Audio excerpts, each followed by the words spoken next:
राज्यसभा चुनाव के जरिए बीजेपी ने एक बार फिर साबित कर दिया कि वो विपक्ष से कई कदम आगे है। सपा के तीसरे उम्मीदवार की हार की कहानी उसी दिन लिखी जा चुकी थी जिस दिन बीजेपी के 8वें उम्मीदवार संजय सेठ ने नामांकन किया था।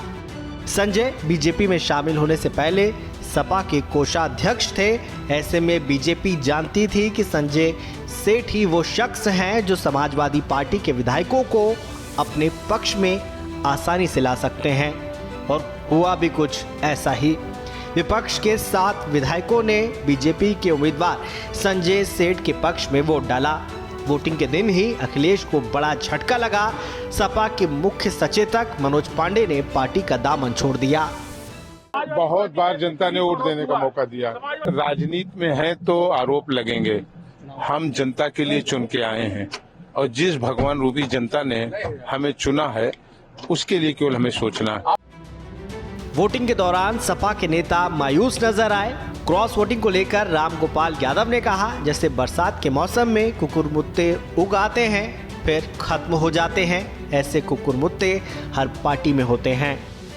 अरे टूट हर चुनाव में ऐसा है जैसे बरसात के सीजन में कुकुरमुत्ते उगाते हैं और बाद में टूट जाते हैं। कुछ कुकुरमुत्ते हर पार्टी में होते हैं, बीजेपी में टूटन हुई, वो तो ऐसे ह्यूमन नेचर, आदमी परफेक्ट नहीं होता है, तो पहचान में तो गड़बड़ी किसी से भी हो सकती है। ऐसे दावा तो चलते रहते हैं, लेकिन जिन्हें जीतना हमारे पार्टी के उम्मीदवारों को वो जीत चुके, कोई खतरा नहीं। 1-2 और चले जाएं तब भी कोई खतरा नहीं।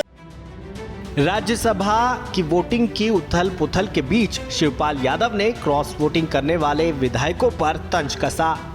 देखिए, भारतीय जनता पार्टी ने खरीद फरोख्त तो लोकतंत्र में तो ऐसा नहीं होना चाहिए, लेकिन भारतीय जनता पार्टी ने खरीद फरोख्त करी है। वहीं 2 विधायकों वाली पार्टी के मुखिया राजा भैया ने खुलकर बीजेपी के समर्थन का ऐलान किया और कहा कि बीजेपी के 8 उम्मीदवारों की जीत होगी। देखिए, जनसत्ता दल भारतीय जनता पार्टी के प्रत्याशियों को मतदान करेगा, ये तो हम कल ही स्पष्ट कर चुके हैं और पहले भी स्पष्ट कर चुके हैं, और 8 के 8 प्रत्याशी भाजपा के विजयी हैं। अब ये तो उनसे पूछिए, लेकिन हम इतना कहेंगे कि आज मंगलवार है, सब शुभ होगा। हनुमान जी महाराज का दिन है, आज मंगल ही मंगल होगा, 8 विजयी होंगे। वोटिंग के दौरान बीजेपी के उम्मीदवार संजय सेठ बेफिक्र नजर आए।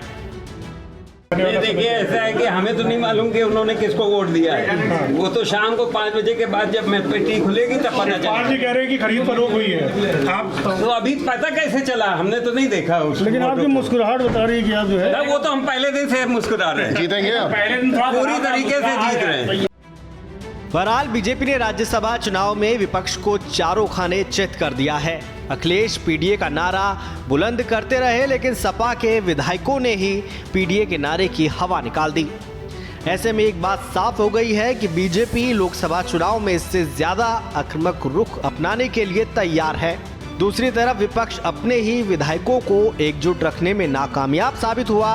भले ही मतदान राज्यसभा की सीटों के लिए हुआ हो, लेकिन बीजेपी ने लोकसभा चुनाव में मनोवैज्ञानिक बढ़त जरूर हासिल कर ली है। ब्यूरो रिपोर्ट, श्रेष्ठ यूपी। उत्तर प्रदेश की हर खबर से अपडेट रहने के लिए श्रेष्ठ यूपी को करें सब्सक्राइब, बेल आइकन दबाएं और देखते रहें श्रेष्ठ यूपी।